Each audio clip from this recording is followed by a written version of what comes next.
Something is moving through your yard right now. Not a raccoon, not a stray cat.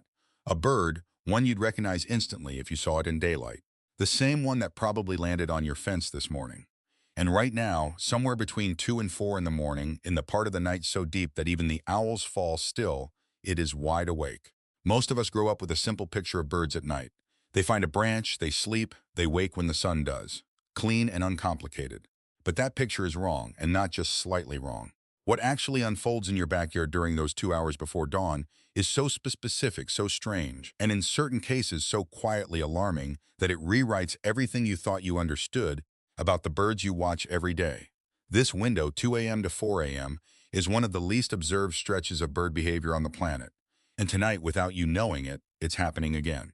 If this is your first time here, stick around, because what we're about to get into happens every single night, just outside your window, completely out of sight.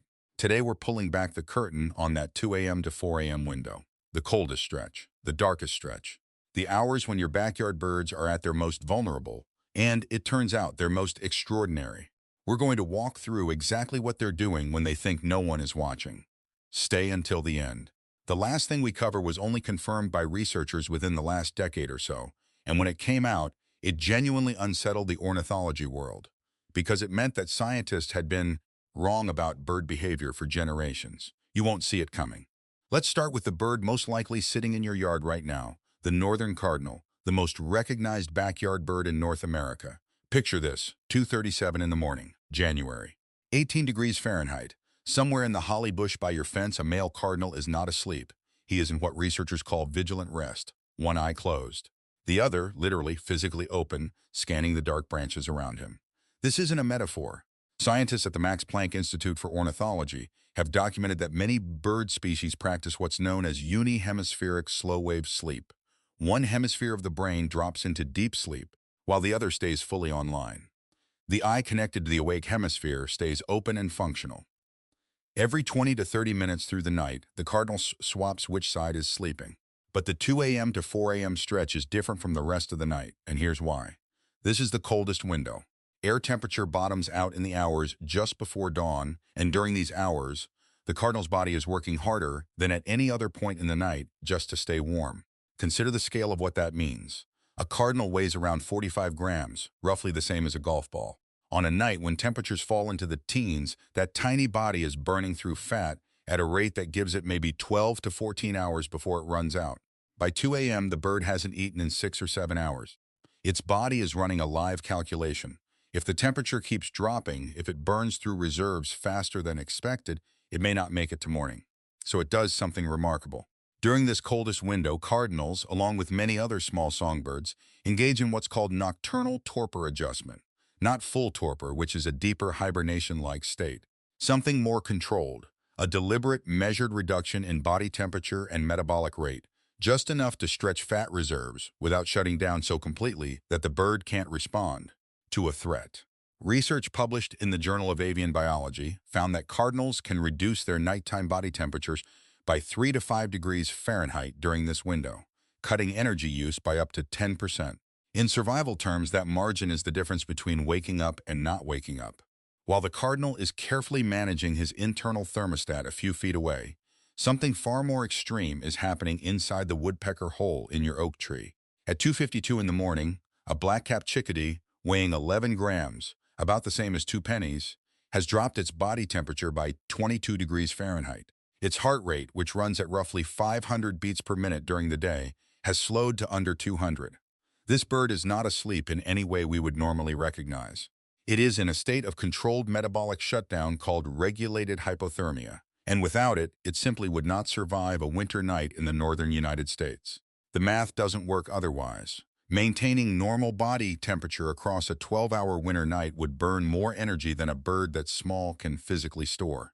But here is where it gets genuinely strange. Chickadees in this state of deep hypothermia are not completely switched off. Studies using infrared cameras and temperature sensors placed inside roosting cavities have revealed that even in this near-shutdown state, chickadees can still detect a threat.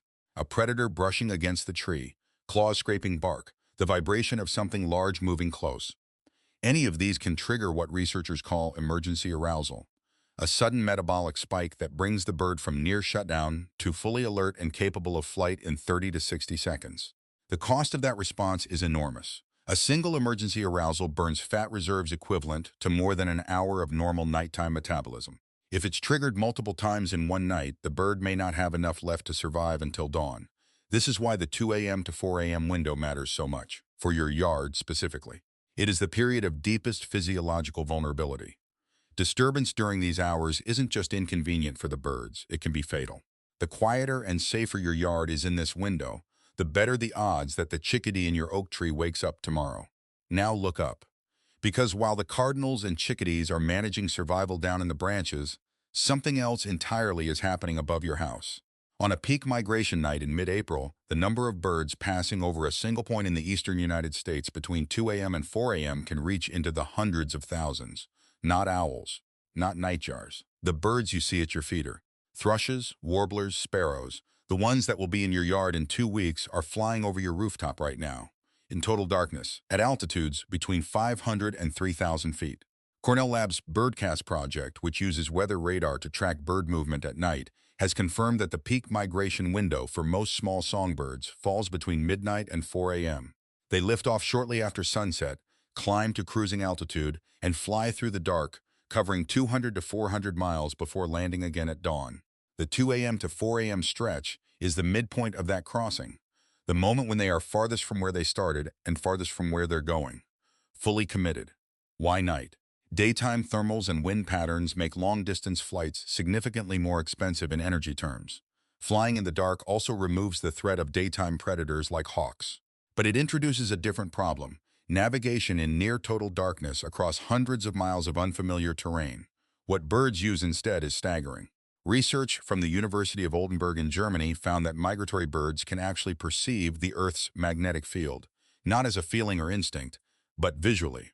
A protein in their eyes called cryptochrome allows them to see magnetic field lines overlaid on the world around them, like a glowing navigational grid projected onto the night sky.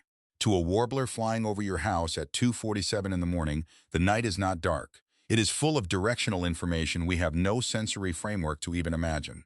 On clear nights, birds layer star navigation on top of that, using constellations as fixed reference points, recalibrating as the sky rotates through the night. On overcast nights, when stars disappear, they shift to magnetic cues and in some cases to infrared landmarks on the ground below. The simultaneous processing of magnetic, celestial, and geographic data, sustained over 6 or 7 hours of continuous flight in darkness, is so far outside human cognitive experience that scientists are still working out the basic mechanics of how it functions. But not everything in your yard is asleep or in transit. Some of it is hunting. At 2:23 in the morning, an eastern screech owl has been sitting motionless on a branch 15 feet above your driveway for the past 11 minutes. It hasn't moved. It isn't going to move, not until it has a reason to. Screech owls are among the most common nocturnal predators in suburban and rural yards across North America, and the 2 a.m. to 4 a.m. window is their prime hunting time. This is when small mammals, mice, voles, shrews are at peak activity. The owl is waiting for movement. Its hearing can pinpoint a mouse moving beneath 3 inches of snow from 30 feet away. Its eyes, though fixed in their sockets and incapable of moving on their own, are backed by a neck that rotates 270 degrees, letting the owl sweep the entire yard without shifting its body or giving away its position. When it finally moves, the attack is over before you could process it. Launch to impact, under 2 seconds. The flight is completely silent. Specialized feathers along the leading edges of its wings fracture the airflow, eliminating any sound from the wing beats. The mouse below has no audible warning. By the time anything registers, it is already over.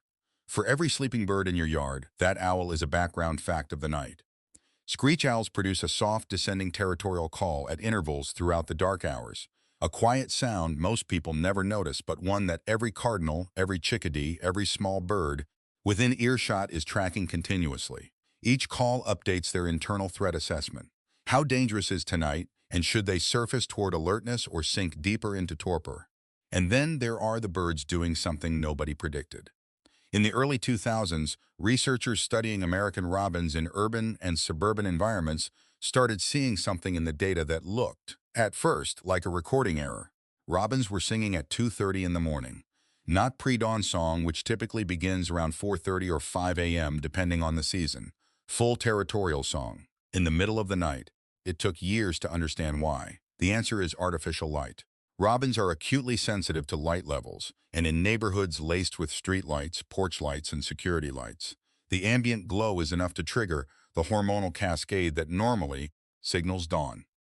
Research published in the journal Current Biology confirmed that robins in well-lit urban areas regularly begin singing between 2 a.m. and 3 a.m., hours before any natural light exists. The street light outside your house is, to a robin's biology, functionally identical to the first light of morning. Its circadian rhythm doesn't know the difference. It responds the only way it knows how. This is not a quirky behavior. It has real consequences. Singing burns energy. Singing at 2 a.m. during the coldest, most metabolically demanding part of the night, when a bird should be conserving every calorie it has, forces the robin to spend fat reserves it may not be able to recover before actual dawn arrives. Studies have found that birds in heavily light-polluted areas carry measurably lower body weights and higher levels of stress hormones than birds in darker environments. If you've ever heard a robin singing at 2 or 3 in the morning and thought it sounded beautiful, I'm not going to take that away from you. But I want you to hold this alongside it. That bird is not thriving. It is confused. It is burning fuel it cannot afford to lose, and it is doing so because of light that we put there. So what does all of this mean for the yard outside your window? It means that 2 a.m. to 4 a.m. is not empty.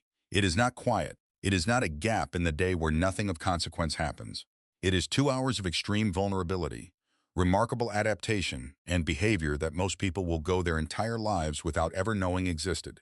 The cardinal in your holly bush is awake right now, modulating his body temperature fraction by fraction to make it to sunrise.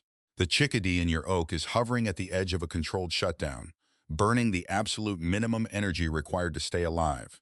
Above your roof, warblers are crossing the dark on invisible magnetic lines and starlight. In the branches, a screech owl is waiting. And 2 houses down, under a streetlight, a robin is singing a song that shouldn't start for another 2.5 hours. You've lived next to this your whole life. You just didn't know it was there. Now you do. Drop a comment and tell me, have you ever been awake between 2 and 4 in the morning and heard something outside that caught you off guard? A bird call you didn't expect. Movement in the dark. Something you couldn't quite place. I read every single one. I'll see you in the next one.